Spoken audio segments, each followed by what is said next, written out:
Welcome back to the FastAPI Daily Series, Lesson 6, and this one fixes a leak most beginners don't even realize they have.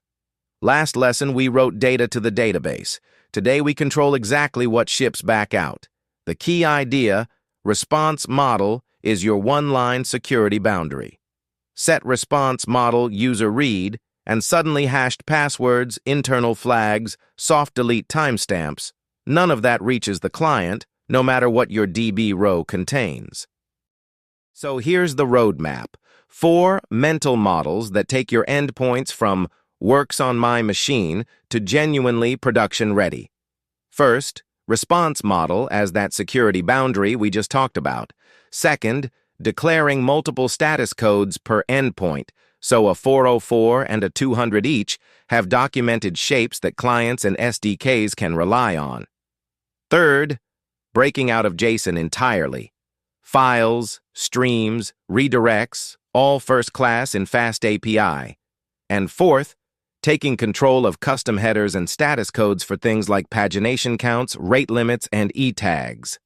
4 tools, 1 goal. You decide exactly what the client sees. Let's make this concrete. Your user table has hashed password, is admin, deleted at, fields that must never reach a client. Notice the handler still returns the full DB row, but because response model is set to UserRead, FastAPI filters the output down to just ID, email, and name before serializing. That one keyword argument is the difference between a clean contract and a front-page security incident. Forget it, and your database schema silently becomes your public API. Now that response model is shaping the output, you get 2 more dials for free.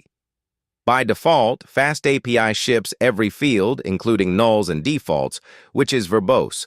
Flip on response model JASH exclude unset, and you only return what the client actually sent, perfect for sparse patch responses.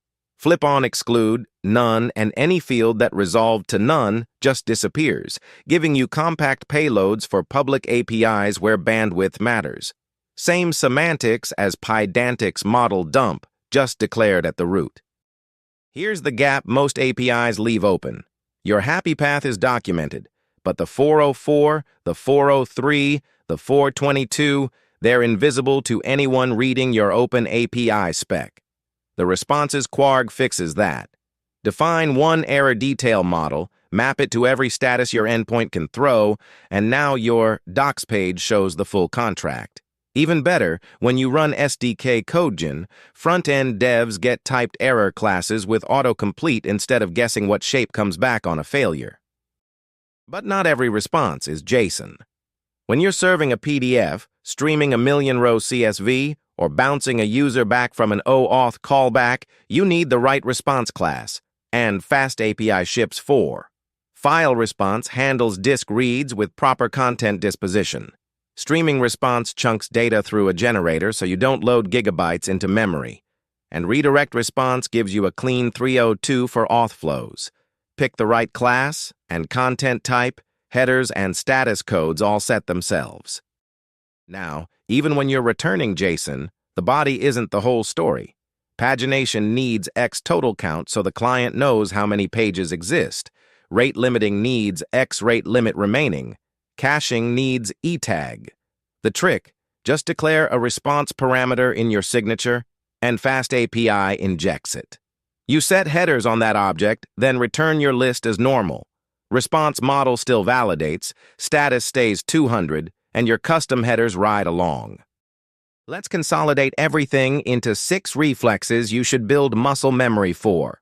Always set response model, even on internal routes, because future you will swap the DB model and leak fields.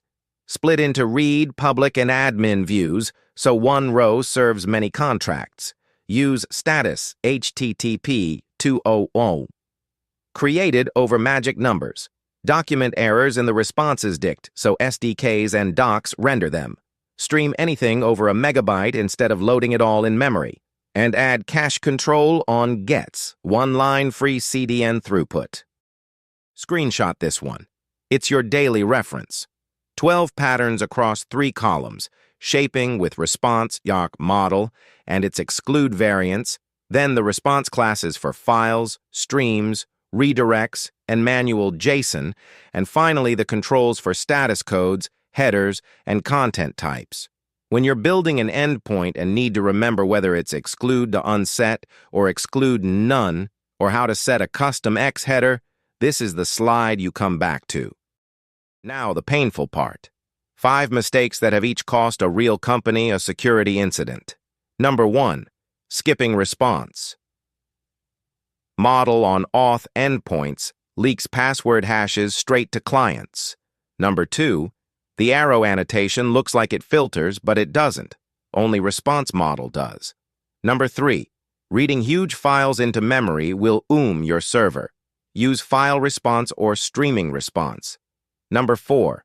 Returning an error body with a 200 status breaks clients. Raise HTTP exception so the status carries the meaning.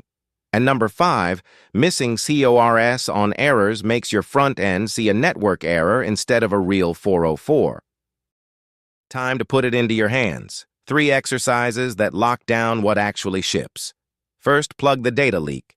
Build a user with hashed a password and his admin, a user read without them, and watch response model do its one-line job.